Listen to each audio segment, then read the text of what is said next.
Very warm good morning to students. So here I am before you with the question and answers of the chapter discussed, that is matter in our surroundings. We'll discuss some of the questions of the same thing, same video that we have studied in the earlier section. So let's discuss some of the question and answers so that you get a better idea of the subject, because when we solve question and answers only then we get to know whether we know the chapter or no.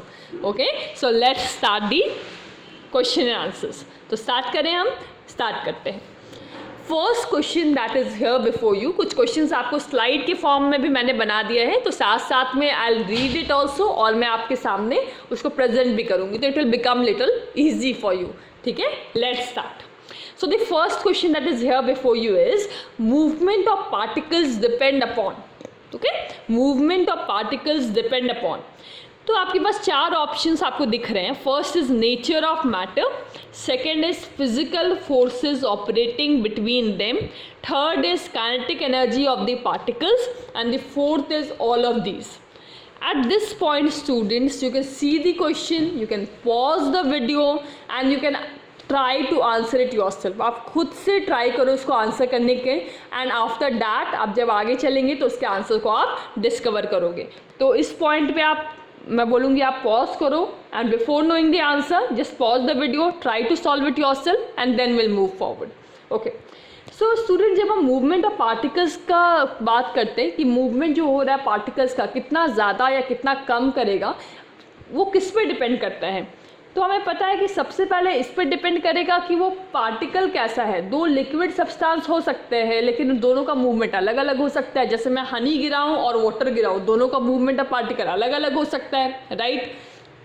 तो nature of matter पे तो depend करता ही है कि matter का nature कैसा है. Of course इस पर भी डिपेंड करेगा वो सॉलिड है या लिक्विड है या फिर गैस है. उसके बाद उसके बीच में फिजिकल फोर्सेस कैसा है, इस पर भी तो डिपेंड करता है. जैसे फिजिकल, अगर उसके अंदर फोर्स ऑफ अट्रैक्शन बहुत ज़्यादा है तो हमें पता है मूवमेंट कैसा होगा, कम है. फोर्स ऑफ अट्रैक्शन बहुत ज़्यादा है अगर दो पार्टिकल के बीच में, तो वो एक दूसरे को पकड़े रहेगा, भाग नहीं पाएगा, जा नहीं सकता. तो उनके बीच में जो फिजिकल फोर्स है जिसको हम फोर्स ऑफ अट्रैक्शन बोलते हैं, तो फोर्स ऑफ अट्रैक्शन पे भी तो डिपेंड कर रहा है. तो सेकेंड इस पर भी बहुत ज़्यादा डिपेंड करता है. उसके बाद अगर मैं बोलूँ काइनेटिक एनर्जी, तो that is also very important. अगर काइनेटिक एनर्जी बहुत ज़्यादा है तो of course movement will be more. अगर काइनेटिक एनर्जी कम है तो movement will be less. Actual में तो दो मेन फैक्टर पे डिपेंड करेगा ना. अगर फोर्स ऑफ अट्रैक्शन ज़्यादा है तो हमें पता है काइनेटिक एनर्जी कम होगा, तो ऑफ कोर्स उस पर डिपेंडेंट हो गया. अगर फोर्स ऑफ अट्रैक्शन कम है तो काइनेटिक एनर्जी ज़्यादा होगा, फिर से उस पर डिपेंडेंट हो गया. तो ये दोनों ही तरह से डिपेंडेंट हो रहा है हमारा मूवमेंट, कितना पार्टिकल मूव करेगा, अंदर के जो पार्टिकल्स है वो कितना ज़्यादा मूवमेंट या कितना कम मूवमेंट शो करेगा, मतलब उस पर डिपेंड करेगा या नहीं करेगा. तो हमें समझ में आ रहा है कि एक्चुअल में मैटर के नेचर पर तो डिपेंड करेगा, फिजिकल फोर्सेस पे भी डिपेंड करेगा, एंड काइनेटिक एनर्जी पे भी डिपेंड करेगा. तो ये तीनों ही पॉइंट्स पे डिपेंड करेगा. क्लियर स्टूडेंट्स, तो ये छोटे छोटे क्वेश्चन है पर आपका कॉन्सेप्ट बिल्डअप करेंगे. Let's go to the next one. Matter is made up of, again we have four options: substances, materials, earth, particles. Pause the video, answer, and then see the answer or listen to the answer. Okay students, matter is made up of substances, material, earth या particles. Matter किसका बना हुआ है, तो हम ये पढ़ते ही आ रहे हैं कि matter is made up of very very very very small particles. You only gave the answer कि मैटर बहुत छोटे छोटे पार्टिकल्स का बना हुआ है, बहुत छोटे छोटे स्मॉल पार्टिकल्स. तो the answer will be the fourth one, that is particles. Let's move to the very next question, that is which of the following is not a basic state of matter. इसमें से कौन सा basic state of matter नहीं है, मतलब basics में नहीं आता है, basic state of matter नहीं है. Solid state, plasma state, Bose-Einstein condensate, both 2 and 3. Now again pause and answer. Again students, it's very easy. हमें पता है बेसिक स्टेट ऑफ मैटर हमारा कौन सा है, तीन ही हम बेसिक स्टेट ऑफ मैटर में काउंट करते हैं: solid, liquid and gas. Solid, liquid and gas के अलावा जो हमारा है बोस-आइंस्टाइन कंडेंसेट, प्लाज्मा, ये दोनों ही किस में आता है, बेसिक स्टेट ऑफ मैटर में तो नहीं आता. Fourth and fifth state of matter जो हमारा रिसेंटली डिस्कवर्ड हुआ है, तो आंसर इसका हमारा हो जाएगा 2 and 3. That is fourth option is the correct one. Let's move to the next question. Types of interparticle forces of attraction are. Types of interparticle force of attraction are. First option is interatomic, intermolecular, interionic, or all of these. Type of interparticle force of attraction are. Interparticle मतलब particles के बीच में जो force of attraction है, इसमें से कौन सा सही है या कौन सा राइट है. तो इंटर एटॉमिक क्या हो गया, एटम्स के बीच में जो फोर्स ऑफ अट्रैक्शन है. इंटर मॉलिक्यूलर क्या हो गया, मॉलिक्यूल्स के बीच में जो फोर्स ऑफ अट्रैक्शन है. इंटर आयनिक क्या हो गया, आयंस के बीच में जो फोर्स ऑफ अट्रैक्शन है.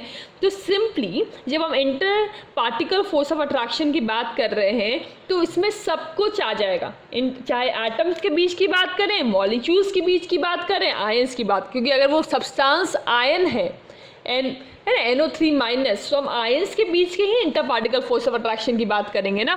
अगर मेरे सब्सटेंस एटम है, हीलियम गैस है, तो हीलियम एटम्स के बीच के ही ना फोर्स ऑफ अट्रैक्शन की बात करेंगे ना.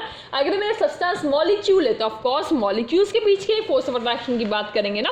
तो ये तीनों ही inter particle force of attraction के ही टाइप्स हैं. तो आंसर क्या हो जाएगा, ऑल ऑफ दीज.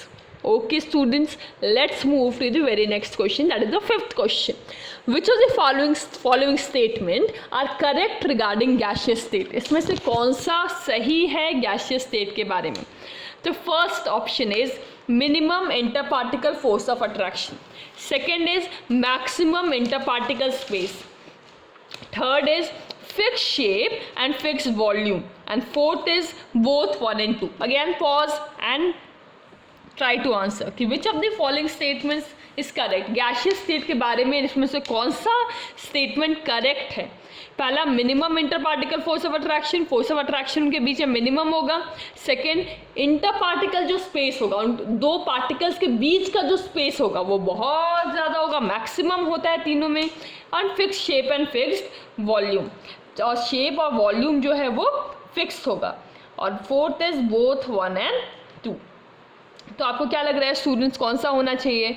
तो हमें बहुत क्लियर है कि फिक्स शेप और फिक्स वॉल्यूम तो गैस का होता ही नहीं है. हम जिसमें भी डालें, गैस क्या करता है, अगर मैं एक कंटेनर में गैस डालूंगी, उसका ढक्कन बंद करूंगी, तो वो पूरे के पूरे बॉटल में क्या हो जाएगा, गैस फैल जाएगा. तो उसका कोई फिक्स वॉल्यूम तो होता नहीं है. शेप भी उसका कोई भी फिक्स नहीं होता. अगर मैं एक इंसेंस स्टिक जलाऊंगी तो उसका उससे जो भी उससे स्मोक निकलेगा वो पूरे हवा में घुल जाएगा. उसका कोई फिक्स शेप भी हमें नहीं दिखता. तो ना गैस का फिक्स शेप होता है, ना ही गैस का फिक्स वॉल्यूम आता है. तो third point is very wrong. अगर फर्स्ट पॉइंट देखें minimum inter particle force of attraction, तो हाँ, क्योंकि गैसेस के बीच में जो फोर्स ऑफ अट्रैक्शन है बहुत लो है, तभी हम एक जगह इंसेंस स्टिक जलाते हैं तो आपको उसका स्मेल पूरे हर जगह सुनाई देता, हर जगह स्मेल आता है. या फिर आपके घर में आप जैसे स्कूल से आते हो, आपको स्मेल आ जाता है कि आज मम्मी ने क्या बनाया है. तो इस गैसेस पार्टिकल्स के बीच में जो फोर्स ऑफ अट्रैक्शन है, क्योंकि वो बहुत कम है, इसलिए वो मूव कर पाते हैं. एंड आपको second is maximum inter particle space. तो अगर उनके बीच में स्पेस कम है, उनके बीच में जो स्पेस है वो ज़्यादा होगी, तो of course inter particle force of attraction कम होगा और काइनेटिक एनर्जी बहुत ज़्यादा होगी. और काइनेटिक एनर्जी बहुत ज़्यादा होगी तो बहुत जल्दी मूव करेंगे, स्पेस उनके बीच में बहुत ज़्यादा होगा. तो ये दोनों ही point, first and second is correct. तो इसका जो आंसर होगा ये that will be fourth point, that is both 1 and 2. Okay students, okay, we'll move again with the next questions. Till then, try and practice whatever you have, and we'll come up again with the very next questions which will help you brush up your concepts. Thank you very much students. Welcome again. All the very best. Stay home and stay safe.